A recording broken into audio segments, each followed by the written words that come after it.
Good morning, students. I am Pravalika, Department of Physics from Sir C.R.R. College from Women, Eluru.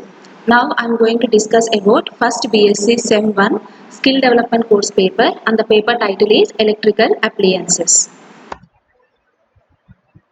Now I am going to discuss about Unit 2. Let us see few topics in Unit 2. They are current, alternating current, direct current, RMS value, peak value and power factor. Let us see the first topic, that is current. అసలు current అంటే ఏంటమ్మా? The rate of flow of charges is called current అని చెప్పుకుంటాం. The flow of charges is called current అని చెప్పుకుంటాం. దీన్ని మనం ఎలా రిప్రజెంట్ చేస్తామమ్మా అంటే కన్వెన్షనల్ సింబల్ ఏంటి దీనికి? Capital I. అండ్ దీని యూనిట్ ఏంటి మనకి? SI unit ampere. The current unit is ampere. And అలాగే ఈ కరెంట్ అనే ఎన్ని టైప్స్ ఉంటాయంటమ్మా? 2 టైప్స్ అంటూ ఉంటాయి. అవేంటి? ఫస్ట్ వన్ వచ్చేటప్పటికి ఆల్టర్నేట్ కరెంట్ అంటే ఏసీ, సెకండ్ వచ్చేటప్పటికి డైరెక్ట్ కరెంట్ డీసీ. ఇప్పుడు ఆల్టర్నేట్ కరెంట్ అంటే ఏంటి, డైరెక్ట్ కరెంట్ అంటే ఏంటో చూద్దాం. See this is alternating current అంటే ఏంటమ్మా? ఏసీ అని చెప్తాం దీన్ని. See what is meant by alternating current? The current which changes its directions periodically, such type of current is called alternating current. అంటే ఏ కరెంట్ అయితే పీరియాడికల్గా దాని డైరెక్షన్స్ అనేవి చేంజ్ చేస్తూ ఉంటుందో ఆ టైప్ ఆఫ్ కరెంట్ని మనం ఏం చెప్తామమ్మా? ఆల్టర్నేటింగ్ కరెంట్ అని చెప్తాం. ఓకేనా?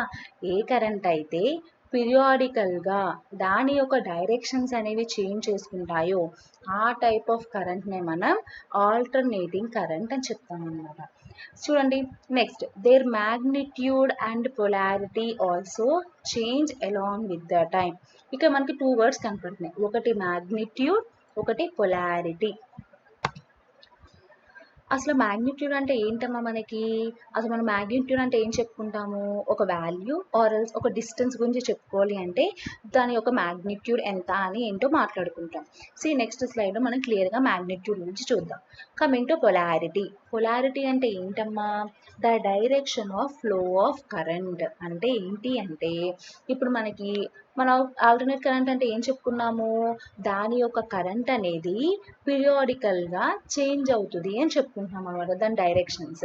అంటే ఇక్కడ next point, in such type of current the free electrons moved in the forward as well as in the backward direction. అంటే ఏంటి అంటే మనకి ఆల్టర్నేట్ కరెంట్ వచ్చేటప్పటికి అటు ఫార్వర్డ్ డైరెక్షన్లోనూ మూవ్ అవుతున్నాయి అండ్ అలాగే బ్యాక్వర్డ్ డైరెక్షన్లోనూ మూవ్ అవుతున్నాయి. సో ఇక్కడ పొలారిటీ అంటే ఏం చెప్పుకుంటాం మనము? The direction of flow of current అని చెప్పుకున్నాం. అంటే ఒక పర్టికులర్ డైరెక్షన్ ఉంటే ఫ్లో ఆఫ్ కరెంట్ది దాన్ని మనం పొలారిటీ అని చెప్పుకుంటున్నాం.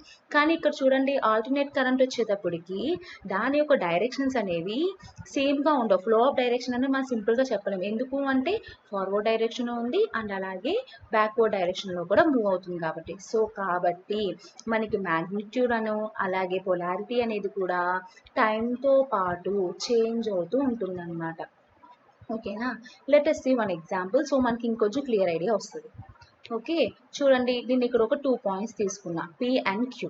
నేను ఏం చేశాను? పి దగ్గర ఒక వీల్ని ప్లేస్ చేశాను అనమాట. ఇది నాకు ఏం అవ్వాలి? ఈ పి అనే పాయింట్ దగ్గర నుంచి క్యూ అనే పాయింట్కి రీచ్ అవ్వాలి. ఓకే, ఇక్కడ నాకు పి అనే పాయింట్ దగ్గర నుంచి క్యూ అనే పాయింట్కి రీచ్ అయింది.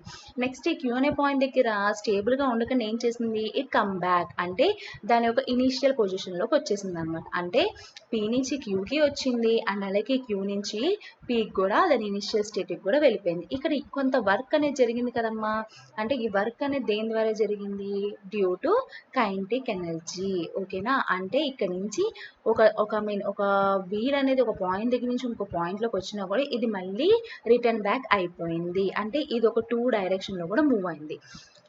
ఇంకో ఎగ్జాంపుల్ చూద్దాం. ఇదే ఒక ఫ్లో ఆఫ్ చార్జెస్ అయితే ఏం జరుగుతుంది? ఇప్పుడు ఎక్స్పోజిషన్లో ఎక్స్ అనే పాయింట్ దగ్గర నేను ఒక ఎలక్ట్రాన్ ప్లేస్ చేసా. ఇది ఏం చేసింది? వై అనే పాయింట్కి రీచ్ అయింది. మళ్ళీ వై అనే పాయింట్ దగ్గర నుంచి ఎక్స్ అనే పాయింట్కి ఫ్లో అయింది. అంటే ఇక్కడ ఏం జరిగింది? నాకు ఫ్లో ఆఫ్ చార్జెస్ జరిగింది. మన ఫ్లో ఆఫ్ చార్జెస్ అంటే ఏం చెప్పుకున్నామమ్మా? కరెంటేనా? అంటే ఇక్కడ కొంత కరెంట్ ఉంది, బట్ దీనికి ఏం కరెంట్ ఉంది? దీనికంటూ ఒక డైరెక్షన్ ఉందా? లేదు. అంటే ఎక్స్ నుంచి వైకి వస్తుంది, వై నుంచి ఎక్స్కి వెళ్తుంది. So it has indirected current. So దీన్ని నేను చెప్తున్నానంటే current that moves in both directions is called AC అని చెప్తున్నానంట. అంటే ఏదైతే కరెంట్ అనేది అటు ఫార్వర్డ్ డైరెక్షన్లోనూ మూవ్ అవుతుంది, అటు బ్యాక్వర్డ్ డైరెక్షన్లో కూడా మూవ్ అవుతుంది. సో ఇలాంటి టైప్ ఆఫ్ కరెంట్స్ని నేనేం చెప్తున్నాను, ఆల్టర్నేటింగ్ కరెంట్ అని చెప్తున్నాను. సో ఇది మీకు ఈజీగా అర్థం అవ్వడానికి చెప్పిన ఎగ్జాంపుల్ అమ్మ. ఇప్పుడు అర్థమైందా? ఇప్పుడు గ్రాఫికల్గా చూద్దాం మనం. ఇప్పుడు మనం ఇందాక ఏం చెప్పుకున్నాము, ఒక మ్యాగ్నిట్యూడ్ అండ్ అలాగే పొలారిటీ కూడా అలాంగ్ విత్ ద టైం అనేది చేంజ్ అవుతుంది అని చెప్పుకున్నాం. అవునా? ఇప్పుడు గ్రాఫ్ బట్టి చూడండి. ఇప్పుడు నేను ఏం చేశాను, ఎక్స్ అండ్ వై యాక్సిస్ తీసుకున్నా, కన్సిడర్ చేసుకున్నా. ఈ ఎక్స్ యాక్సిస్ ఏమో టైం కింద రిప్రజెంట్ చేసుకున్నాను, వేరేస్ వై యాక్సిస్ వచ్చేటప్పటికి వోల్టేజ్ అని చెప్పుకున్నాం.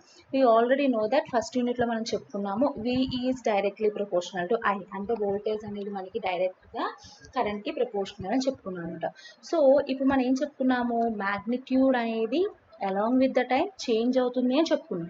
అండ్ వన్ మోర్ థింగ్ ఏం చెప్పుకున్నాము, ఈ ఆల్టర్నేట్ కరెంట్ అంటే ఏంటమ్మా, కరెంట్ అనేది ఫార్వర్డ్ డైరెక్షన్లో మూవ్ అవుతుంది, బ్యాక్వర్డ్ డైరెక్షన్లో మూవ్ అవుతుంది. సో ఈ యొక్క మ్యాగ్నిట్యూడ్ చేంజ్ అవ్వడం వల్ల ఎలా చేంజ్ అవుతుంది, జీరో నుంచి పాజిటివ్ మ్యాక్సిమంకి రీచ్ అవుతుంది. అండ్ అలాగే మళ్ళీ నెగిటివ్ మ్యాక్సిమంలోకి వచ్చేసి మళ్ళీ రిటర్న్ టు బ్యాక్ జీరో, అంటే మళ్ళీ జీరోకి ప్లేస్ అవుతుంది అనమాట. తల్లి ఇక్కడ అర్థమైందా, నేనేం చెప్పాను చూసారా? ఇక్కడ మ్యాగ్నిట్యూడ్ అనేది మనకి చేంజ్ అవుతూ ఉంటుంది అలాంగ్ విత్ ద టైం. ఎలా చెప్పాను, ఎలా చేంజ్ అవుతుంది మనకి, ఫస్ట్ జీరో నుంచి పాజిటివ్ మ్యాక్సిమంలోకి వెళ్తుంది. అంటే ఇది మనకి పాజిటివ్ యాక్సిస్ నెగిటివ్ యాక్సిసే కదా. సో ఇక్కడ చూడండి, ఇది జీరో వాల్యూ మనకి, అంటే ఆరిజిన్. సో అంటే ఈ జీరో నుంచి పాజిటివ్ మ్యాక్సిమంలోకి వెళ్తుంది. అండ్ అలాగే it reducing back to zero, మళ్ళీ జీరోలోకి రెడ్యూస్ అయిపోతుంది. అండ్ మళ్ళీ రివర్స్గా ఏమవుతుంది మనకి, మళ్ళీ జీరో నుంచి నెగిటివ్ మ్యాక్సిమంలోకి వచ్చి మళ్ళీ it return back to zero. అంటే ఇక్కడ మనకి ఒక పాజిటివ్ హాఫ్ సైకిల్ ఉంది, అండ్ అలాగే నెగిటివ్ హాఫ్ సైకిల్ ఉంది. And this complete cycle and this complete positive and negative half cycles is called one cycle అన్నమాట. అర్థమైందా తల్లి?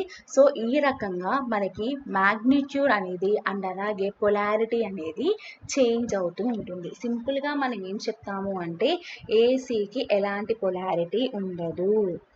ఓకేనా? ఎందువల్ల, మన పొలారిటీ అంటే ఏం చెప్పుకున్నామమ్మా, the direction of flow of current అన్న. ఇక్కడ ఒక డైరెక్షన్ ఉందా అసలు, అంటే పాజిటివ్ హాఫ్ సైకిల్ ఉంటుంది, మనకి నెగిటివ్ హాఫ్ సైకిల్ ఉంది. అంటే ఫార్వర్డ్ డైరెక్షన్లో మూవ్ అవుతుంది, బ్యాక్వర్డ్ డైరెక్షన్ సో మూవ్ అవుతుంది. కాబట్టి మనకి ఎలాంటి పర్టికులర్ డైరెక్షన్ అనేది లేదు. కాబట్టి దీని మనకి ఆల్టర్నేట్ కరెంట్కి ఎలాంటి పొలారిటీ ఉండదు. ఇట్ హ్యాస్ నో పొలారిటీ అనమాట. తల ఆల్టర్నేట్ కరెంట్ అర్థమైందా అందరికీ? Let us go for second type, direct current.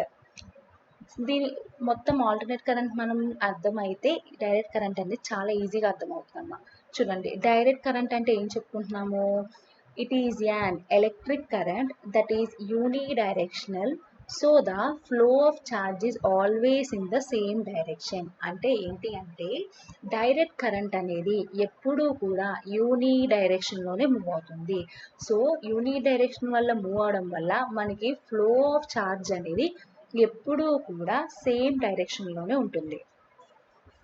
అంటే ఇందాక మనం ఆల్టర్నేట్ కరెంట్ అంటే ఏం చెప్పుకున్నాము, అది యూని డైరెక్షనల్ కాదు, అది ఫార్వర్డ్ డైరెక్షన్లో మూవ్ అవుతుంది, బ్యాక్వర్డ్ డైరెక్షన్లో మూవ్ అవుతుంది. కానీ ఈ డైరెక్ట్ కరెంట్ వచ్చేటప్పటికి ఏమవుతుంది, యూని డైరెక్షన్లోనే మూవ్ అవుతుంది. కాబట్టి దీని యొక్క ఫ్లో ఆఫ్ చార్జెస్ అనేవి చేంజ్ అవ్వదు, సేమ్ డైరెక్షన్లోనే మూవ్ అవుతుంది. ఇది దానికి దీనికి ఉన్న difference. And one more thing, అక్కడ మనకి పొలారిటీ అనేది చేంజ్ అవ్వదు, అంటే దానికి ఎలాంటి పొలారిటీ ఉండదు ఆల్టర్నేట్ కరెంట్కి. బట్ ఇక్కడ డీసీకి మనకి ఆల్టర్నేట్ కరెంట్ ఉంటుంది. ఓకేనా? And one more thing, it is used in many house holds electronics and in all devices that use batteries. ఇక్కడ మనం ఎక్కువగా ఎక్కడ యూస్ చేస్తామమ్మా డైరెక్ట్ కరెంట్ అనేది, హౌస్ హోల్డ్స్లో యూస్ చేస్తాము. అండ్ అలాగే ఏవైతే డివైజెస్ బ్యాటరీస్తో యూస్ చేస్తామో ఆ డివైజెస్లో ఎక్కువగా మనం డైరెక్ట్ కరెంట్ అనేది యూస్ చేస్తామమ్మా. దీనికి కూడా ఎగ్జాంపుల్ ఉంది. ఇక్కడ కూడా నేను సేమ్గా పి అండ్ క్యూ పాయింట్స్ తీసుకున్నాను. ఈ యొక్క వీల్ని రిప్రజెంట్ చేసుకున్నా. ఇది నాకు ఏమవ్వాలి, క్యూ అనే పాయింట్కి వెళ్ళాలి. సో ఇది ఏమవుతుంది ఇక్కడ, ఇక్కడ మళ్ళీ నెవర్ కమ్ బ్యాక్, ఇది నాకు రిటర్న్ బ్యాక్ రాలేదు దాని ఇనిషియల్ పొజిషన్కి, సేమ్ క్యూ పాయింట్ దగ్గరే ఉంది. సో ఇది ఏమవుతుంది, moves in a one direction, ఒక డైరెక్షన్లోనే మూవ్ అయింది. అండ్ ఒక డైరెక్షన్లో మూవ్ అయినా కూడా నాకు ఇక్కడ ఎంతో కొంత వర్క్ జరుగుతుంది కదా. ఈ వర్క్ అనేది దేని ద్వారా జరుగుతుంది, మూవ్ అవుతుంది కాబట్టి it is A kinetic energy. ఇది మనం వీల్ ద్వారా చెప్పుకున్నాం. ఇప్పుడు అదే మనం ఫ్లో ఆఫ్ ఎలక్ట్రాన్స్ ద్వారా చెప్పుకుంటే, వెన్ చార్జెస్ మూవ్ అంటే ఫ్లో ఆఫ్ చార్జెస్ ఉన్నాయి అంటే ఏమవుతున్నట్టు, మనకి కరెంట్ ఉన్నట్టు. కానీ ఇక్కడ ఒక డైరెక్షన్లోనే మూవ్ అయింది కాబట్టి దాన్నే మనం డైరెక్ట్ కరెంట్ అంటాం. అంటే ఏ కరెంట్ అయితే ఓన్లీ సింగిల్ డైరెక్షన్లో ఆర్ ఎల్స్ వన్ డైరెక్షన్లో మూవ్ అవుతుందో ఆ టైప్ ఆఫ్ కరెంట్నే మనం డైరెక్ట్ కరెంట్ అంటామమ్మ. ఓకేనా. ఇప్పుడు గ్రాఫికల్గా చూద్దాం. ఇందాక మనం ఏమనుకున్నాము, మ్యాగ్నిట్యూడ్ అనేది along with the time change అవుతుంది అని చెప్పుకున్నాం. దేంట్లో, ఆల్టర్నేట్ కరెంట్లో. ఎందువల్ల, దానికి 2 డైరెక్షన్స్ ఉన్నాయి కాబట్టి. But coming to direct current మనకి ఏంటి, ఓన్లీ యూని డైరెక్షనల్. సో మళ్ళీ చూడండి, నేను ఎక్స్ యాక్సిస్ టైం కింద తీసుకున్నాను, వై యాక్సిస్ కరెంట్ అని తీసుకున్నాను. As direct current moves in only one direction, so మనకి మ్యాగ్నిట్యూడ్ అనేది చేంజ్ అవ్వకుండా అలాగే ఉందమ్మా. పొలారిటీ కూడా ఉంటుంది కానీ పొలారిటీ కూడా మనకి చేంజ్ అవ్వదు. మన పొలారిటీ ఏం చెప్పుకున్నాము, the direction of flow of current ఉంది, అవునా. ఇప్పుడు మనకి ఫ్లో ఆఫ్ కరెంట్ ఉంది కదా, డైరెక్షన్ ఉంది కదా, ది ఫ్లో ఆఫ్ కరెంట్కి అంటే సింగిల్ డైరెక్షన్లో వెళ్తుంది కదా. So we can find the direction of flow of current. So అప్పుడు దీనికి ఏమున్నట్టు, పొలారిటీ ఉన్నట్టు. సో డైరెక్ట్ కరెంట్కి మనకి పొలారిటీ ఉంటుంది, ఎలాంటి చేంజ్ ఉండదు. ఓకేనా తల్లి. డైరెక్ట్ కరెంట్, ఆల్టర్నేట్ కరెంట్ ఏంటో అర్థమైందా. Okay, next we will go for next topic, RMS value. అసలు ఆర్ఎంఎస్ అంటే ఏంటమ్మా, ఆర్ఎంఎస్ అంటే రూట్ మీన్ స్క్వేర్. అంటే మనం రూట్ మీన్ స్క్వేర్ వాల్యూని ఫైండ్ అవుట్ చేయడం అనమాట. అసలు ఆర్ఎంఎస్ వాల్యూ ఎందుకు, అసలు ఎందుకు ఫైండ్ చేయడం అంటే ఏంటి అంటే, అసలు ఏంటంటే the study current which when flows through a resistor of known resistance for given period of time, then as a result the same quantity of heat is produced by the AC when flows through the same resistor for the same period of time is called RMS or effective value of AC. అంటే ఏంటి అంటే, let us see one example. ఇప్పుడు నేను ఏం చేశాను అంటే, ఒక resistor తీసుకున్నాను. ఆ రెసిస్టర్కి నేను 10 ఆంపియర్స్ ఆఫ్ డీసీ కరెంట్ అనేది అప్లై చేసుకున్నాను. సో నాకు ఇక్కడ ఎంత పవర్ వచ్చిందమ్మా, 100 వాట్స్ అనే పవర్ వచ్చింది. ఇన్ ద సేమ్ వే నేను ఏం చేశాను అంటే, మళ్ళీ సేమ్ రెసిస్టర్ తీసుకున్నాను. సో ఇక్కడ సేమ్ రెసిస్టర్ అంటే నేను ఏం కన్సిడర్ చేశాను అంటే 5 ohms ఆఫ్ రెసిస్టర్ తీసుకున్నాను అనమాట. సో మళ్ళీ నేను ఒక 5 ohms ఆఫ్ రెసిస్టర్ తీసుకుంటే నాకు పవర్ 100 వాట్స్ వచ్చింది. బట్ నాకు ఈ యొక్క కరెంట్ అనేది ఏ రకంగా ఎగ్జిస్ట్ అయింది, ఇక్కడ ఆల్టర్నేట్ కరెంట్ కింద ఎగ్జిస్ట్ అయింది. సో అప్పుడు నాకు ఎంత ఆంపియర్స్ ఆఫ్ కరెంట్ అనేది దీంట్లోకి ఇక్కడ ఎంత కరెంట్ అనేది అప్లై అవుతుంది అని నాకు తెలియాలి. సో దీన్నే మనం ఆర్ఎంఎస్ అంటాం అనమాట. అంటే ఏంటి అంటే, ఇప్పుడు మళ్ళీ ఒకసారి క్లియర్గా వినండి. నేను ఒక రెసిస్టర్ తీసుకున్నా, 5 ohms అనే రెసిస్టర్ తీసుకున్నాను. నాకు ఇక్కడ 100 వాట్స్ పవర్ వచ్చింది. ఎలా వచ్చింది, నేను డీసీ కరెంట్ అనేది ఒక 10 ఆంపియర్స్ అనేది అప్లై చేశాను. ఇన్ ద సేమ్ వే నేను మళ్ళీ 5 ohms ఆఫ్ సేమ్ రెసిస్టర్ తీసుకున్నాను అండ్ సేమ్ ఈక్వల్ పవర్ వచ్చింది, 100 వాట్స్ వచ్చింది. బట్ నేను ఇక్కడ అప్లై చేసేది ఏసీ కరెంట్. సో నాకు ఎంత ఆంపియర్స్ ఆఫ్ కరెంట్ అనేది ఇక్కడ ప్రొడ్యూస్ అవుతుంది అంటే దీన్నే మనం ఏమంటాము అంటే ఆర్ఎంఎస్ వాల్యూ అంటాం అనమాట. So IRMS equals to IM/√2 అని వాల్యూ చెప్తాం. ఇన్ ద సేమ్ వే అదే వోల్టేజ్ ఫైండ్ అవుట్ చేయాలంటే VRMS ఈక్వల్స్ టు VM/√2 అని చెప్తాం అనమాట. ఇప్పుడు మనం ఫైండ్ అవుట్ చేయాల్సింది ఏసీ సర్క్యూట్లోనే కదా ఆర్ఎంఎస్ వాల్యూ. ఇప్పుడు దీని ఒక డెరివేషన్ చూద్దాం. చూడండి, ఆర్ఎంఎస్ వాల్యూ ఆఫ్ కరెంట్ అంటే ఏంటి అంటే, the root mean square is a statistical measures of the magnitude of a varying quantity. We use the root mean square to express the average current or voltage in an AC system. అంతే కదా, మన AC వాల్యూనే కదా find out చేయాలి. ఇప్పుడు చూడండి, from definition మనకు తెలిసింది ఏంటి, IRM equals to √1/π into integral 0 to π I² into dθ. ఇక మనకి I² అంటే వాల్యూ ఎంతమ్మా, IM² sin² θ dθ. ఓకేనా. ఇప్పుడు దీన్ని నేనేం చేశాను, దీన్ని స్క్వేరింగ్ ఆన్ బోత్ సైడ్స్ చేశాను. అప్పుడు నాకు వాల్యూ ఏమైంది, IRMS square equals to 1/π into integral 0 to π IM square into sine square theta D theta. ఇక్కడ యాజ్ ఐఎం స్క్వేర్ అనేది కాన్స్టెంట్ కాబట్టి నేను ఏం చేశాను, ఐఎం స్క్వేర్ బై పై అనేది సపరేట్గా రాసుకున్నాను అండ్ దీనికి ఇంటిగ్రేషన్ చేశాను 0 to π sine square theta into D theta. Okay, ఇప్పుడు నేను ఈ వాల్యూని ఏం చేస్తానమ్మా, సైన్ స్క్వేర్ టీటాని ఎలా రాసుకున్నాను, 1 - cos 2θ/2 అని చెప్పి రాసుకున్నాను అనమాట. ఇదే దీన్ని ఏం చేసా, 1/2ని నేను మళ్ళీ as it is the constant నేను సపరేట్గా రాసుకున్నాను అండ్ 1 - cos 2θ dθకి నేను ఇంటిగ్రేషన్ అప్లై చేశాను విత్ లిమిట్స్ 0 to π. సో ఇది ఇంటిగ్రేట్ అప్లై చేస్తే నాకు వచ్చింది ఏంటి, θ - 1/2 sin 2θ with in the limit 0 to π. ఇప్పుడు ఈ 0 to π అనే లిమిట్స్ దీనికి అప్లై చేద్దాం. అప్లై చేస్తే ఏమైంది, IM square by 2π into mod π - 1/2 sin 2π minus 0 - 1/2 sin 2 into 0 and sin 2π value is 0 and sin 0 is the value 0. So నాకు మిగిలిన value π/2π into IM square. As pi cancel అవ్వడం వల్ల నాకు మిగిలినది ఏంటమ్మా, ఐఎం స్క్వేర్ బై √2. దేర్ఫోర్ మనం ఏం రాయొచ్చు, IRM square equals to √IM square by 2. IM square root cancel చేస్తే స్క్వేర్ రూట్ క్యాన్సిల్ అయిపోతుంది కాబట్టి ఐఎం మిగిలింది. As it is only single two, so √2. So IM by √2 value ఎంతమ్మా, 0.707 IM. It is the RMS value of AC circuit. So మనం ఇలాగా AC circuit ఒక వాల్యూని find out చేస్తాం, ఆర్ఎంఎస్ వాల్యూని ఈ రకంగా మనం ఫైండ్ అవుట్ చేస్తాం అన్నమాట. This is the topic about RMS value. Let us see next topic. The topic is peak value. Okay, peak value అంటే ఏంటమ్మా, the maximum value attained by an alternating quantity during one cycle is called peak value. ఇదంతా కూడా మనం alternate current ద్వారానే మాట్లాడుకుంటాం ఈ value, ఈ factors అన్నీ కూడా. ఇది ఒక నాకు ఆల్టర్నేట్ క్వాంటిటీ ఒక గ్రాఫే కదా, అంటే ఆల్టర్నేట్ కరెంట్ ఒక డిస్క్రిప్షనే కదా. సో ఈ గ్రాఫ్ చూడండి, ఇప్పుడు నేను ఈ ఒక 0 అనేది ఇంటర్వెల్గా మాట్లాడుకుందాం, అంటే టైంగా మాట్లాడుకుందాం.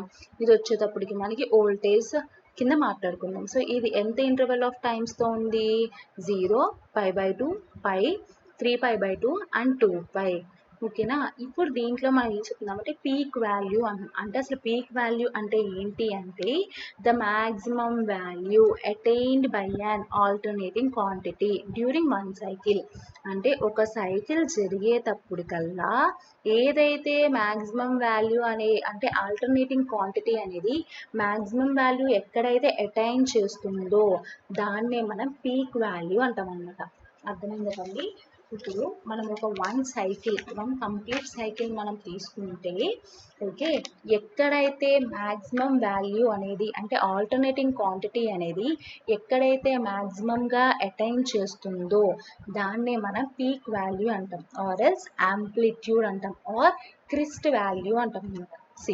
దీన్నే మనం ఏమని పిలుస్తామమ్మా, it is also known as the maximum value or amplitude or crest value అని చెప్తామన్నమాట. ఈ ఏదైతే ఆల్టర్నేటింగ్ క్వాంటిటీ అనేది ఉంది అంటే ఎక్కడ అప్టైన్ అవుతుంది అంటే ఈ సైనసైడల్లో మనకి 90 degrees దగ్గర అప్టైన్ అవుతుంది. పై అంటే 180 కదమ్మా, 180/2 ఎంత, 90 degrees అయినా. సో మనకి ఎప్పుడూ కూడా పీక్ వాల్యూ అనేది మనకి ఎక్కడ అటైన్ అవుతుందమ్మా, 90 degrees దగ్గరే అటైన్ అవుతుంది. సో దీన్నే మనం పీక్ వాల్యూ ఆర్ యాంప్లిట్యూడ్ అంటాం. ఈ peak values alternating voltage and అలాగే కరెంట్ అనేది కూడా రిప్రజెంట్ చేస్తాము. దీన్ని మనం ఈఎం అంటాము అండ్ అలాగే ఇది రెస్పెక్టివ్గా ఐఎం అని కూడా అంటాం అన్నమాట. ఫ్రమ్ ద ఫార్ములా మనం ఏం చెప్తాము, I = IM sin ωt అంటాం. ఇక్కడ ఐఎం ఏం రిప్రజెంట్ చేస్తుంది అంటే పీక్ వాల్యూ రిప్రజెంట్ చేస్తుంది అనమాట. ఓకేనా తల్లి. ఏదైతే మ్యాక్సిమం వాల్యూ అటైన్ చేస్తుందో by an alternating quantity in one complete cycle, దాన్నే మనం పీక్ వాల్యూ అంటాము. ఓకేనా, one cycle complete one complete సైకిల్లో ఎప్పుడైతే ఆల్టర్నేట్ క్వాంటిటీ అనేది మ్యాక్సిమం వాల్యూ అటైన్ చేస్తుందో దాన్నే మనం పీక్ వాల్యూ అంటాం, ఆర్ యాంప్లిట్యూడ్ అంటాం, ఆర్ క్రిస్ట్ వాల్యూ అంటాం అనమాట. ఈ యొక్క సైనోసైడల్ ఆల్టర్నేటింగ్ ఆక్టేన్ అనేది ఎక్కడ జరుగుతుంది, పీక్ వాల్యూ అనేది ఎట్ 90 degrees అనమాట. ఓకేనా, మన డెఫినేషన్ కింద ఫార్ములా కింద రిప్రజెంట్ చేసుకుంటే మనం ఎలా రిప్రజెంట్ చేసుకుంటాము, I equals to IM sin omega t. ఇక్కడ IM అనేది రిప్రజెంట్ చేసేదే peak value. This is the topic about peak value. Let us go for next topic. It is a power factor.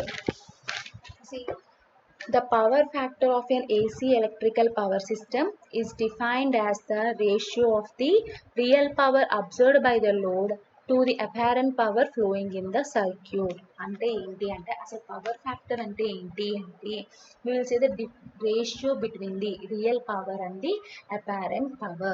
మనం ఏదైతే రేషియోని real power మధ్య and అలాగే apparent power మధ్య చెప్తామో define చేస్తామో దాన్నే మనం పవర్ ఫ్యాక్టర్ అని చెప్పుకుంటాం అనమాట. And it is A dimensionless number, అంటే దీనికి ఎలాంటి యూనిట్ ఉండదు. It is A dimensionless number and it has a closed interval in between -1 to 1. So దీన్నే మనం పవర్ ఫ్యాక్టర్ అని చెప్తాం అనమాట. అండ్ ఇంకోటి మనం ఏం చెప్పాము, it is a ratio of the real power to the apparent power అని చెప్పాం. సో ఈ రేషియో అనేటప్పటికి ఏంటి డిఫరెన్స్ అని చెప్పుకుంటాం అనమాట. సో ఇప్పుడు నెక్స్ట్ నేను ఏం చెప్తున్నాను అంటే, and it is the given by the cosine of the angle between the voltage and current. ఏదైతే వోల్టేజ్ అండ్ కరెంట్ మధ్య యాంగిల్ కొసైన్ యాంగిల్ అనేది రిప్రజెంట్ అవుతుందో దీన్నే మనం పవర్ ఫ్యాక్టర్ కింద రాసుకుంటాం. అంటే power factor equals to cos theta. ఓకేనా, and it is angle between the cosine angle between the voltage and current. It is called as power factor. So power factor equals to cos theta. And in the terms of words మనం ఏం చెప్పుకున్నాము, it is the ratio between the true power to the apparent power, and true power or apparent power is everything is same. Okay na talli, see ikkada PVI, see P is called power in watts and V equals to voltage in volts and I equals to current in amperes. See here true power and apparent power will be represented in terms of watts and volt amperes or watts. True పవర్ని మనం వాట్స్తో determine చేసుకుంటాము, వెరస్ apparent పవర్ని మనం volts ampere are వాట్స్తో మనం define చేసుకుంటాం అనమాట. Okay, next let us see one diagram so we'll get a clear idea.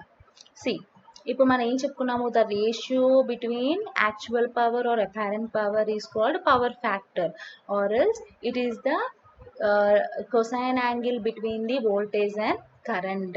So మనకు power factor అనేది మనం వోల్టేజ్ అండ్ పవర్ మధ్య మాట్లాడుకుంటాం అమ్మ. సో ఇక్కడ చూడండి, కిలో వాట్ యాంపియర్ అంటే మనకి యాక్చువల్ పవర్ అని చెప్పుకుంటాము, అండ్ అపారెంట్ పవర్ అంటే ఏం చెప్పుకుంటాము, కిలో వాట్ అని చెప్పుకుంటాం అనమాట. ఓకేనా, and next coming to this diagram. See ఇక్కడ మనకి 3 డిఫరెంట్ సర్క్యూట్స్ ఉన్నాయమ్మా. ఒకటి రెసిస్టివ్ సర్క్యూట్ అండ్ అలాగే inductive circuit and third one is capacitive circuit. ఇక్కడ ఈ 3 సర్క్యూట్స్లో మనకి పవర్ ఫ్యాక్టర్ అనేది ఎలా డిఫైన్డ్ అవుతుందో చూద్దాం.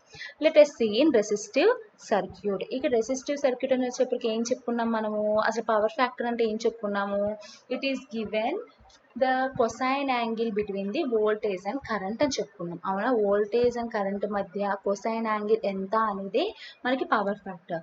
సో ఎప్పుడైతే మనం రెసిస్టివ్ సర్క్యూట్ అనేది అబ్జర్వ్ చేస్తామో, ఓకే, కన్సిడర్ చేసుకుంటామో, మనకు అక్కడ 5 ఈక్వల్స్ టు 0 అంటే యూనిటీ పవర్ ఫ్యాక్టర్. అంటే మనకి 5 ఈక్వల్స్ టు 0 అంటే మనకి అక్కడ పవర్ ఫ్యాక్టర్ అనేది ఈక్వల్స్ టు 0 అనమాట. ఏ సర్క్యూట్లో అమ్మా, రెసిస్టివ్ సర్క్యూట్లో. See let us come to inductive circuit. ఇక్కడ ఇండక్టివ్ సర్క్యూట్ అంటే ఏం చెప్పుకున్నాము, ఇక పవర్ ఫ్యాక్టర్ ఏం జరుగుతుంది, లాగింగ్ జరుగుతుంది. అంటే ఏంటి అంటే లెస్ యాంగిల్ దెన్ వోల్టేజ్, అంటే కరెంట్ లాగ్స్ ది వోల్టేజ్. దాని కరెంట్ లాగ్స్ ది వోల్టేజ్ అంటే మీనింగ్ ఏంటమ్మా? Less angle then voltage. Voltage కన్నా తక్కువ యాంగిల్ ఉంటుంది కంపేర్ టు కరెంట్. సో అందుకని దీన్ని మనం ఏం చెప్తామమ్మా? లాగింగ్ పవర్ ఫ్యాక్టర్ అని చెప్తామన్నమాట. ఓకేనా? Next coming to capacitive circuit. ఇక్కడ కెపాసిటివ్ సర్క్యూట్కి వచ్చేటప్పటికి ఏం చెప్తాం మనం? లీడింగ్ పవర్ ఫ్యాక్టర్ అని చెప్తాం. ఎందుకు లీడింగ్ పవర్ ఫ్యాక్టర్ అని చెప్తాము అంటే ఇక్కడ కరెంట్ లీడ్స్ ద వోల్టేజ్. అంటే కరెంట్ అనేది ఏం చేస్తుంది? వోల్టేజ్ని లీడ్ చేస్తుంది. అంటే సింపుల్గా మనం ఏం చెప్పచ్చు? Greater angle then voltage. అంటే వోల్టేజ్ కన్నా కూడా మనకి కరెంట్ అనేది యాంగిల్ అనేది ఎక్కువ ఉంటుంది. సో అందుకని మనం కెపాసిటివ్ సర్క్యూట్లో మనం ఏం చెప్తామమ్మా? Power factor is leading. It is a leading power factor. ఓకేనా? రెసిస్టివ్ సర్క్యూట్లోకి వచ్చేటప్పటికి దాని యొక్క ఫై వాల్యూ అనేది 0 అవుతుంది. అంటే యూనిటీ పవర్ ఫ్యాక్టర్ అవుతుంది. కమింగ్ టు ఇండక్టివ్ సర్క్యూట్కి వచ్చేటప్పటికి లాగింగ్ పవర్ ఫ్యాక్టర్ అంటాం. ఎందుకు? Current lags the voltage. అంటే we will have the less angle then voltage. So inductive సర్క్యూట్లో మనకి పవర్ ఫ్యాక్టర్ అనేది లాగింగ్ అవుతూ ఉంటుంది. Next come to capacitive circuit. Capacitive సర్క్యూట్లో ఏమవుతుందమ్మా? Current leads the voltage. So అంటే ఏంటి అంటే it has the greater angle then voltage. So అందుకని కెపాసిటివ్ సర్క్యూట్లో పవర్ ఫ్యాక్టర్ ఎప్పుడు కూడా లీడింగ్లో ఉంటుంది అనమాట. This is the differences between resistive circuit, inductive circuit and capacitive circuit in power factor. ఓకేనా తల్లి? అండ్ నెక్స్ట్ ఇది చూడండి, the power factor in AC circuit. మరి ఏసీ సర్క్యూట్లో ఎలా ఉంటుందమ్మా మన పవర్ ఫ్యాక్టర్?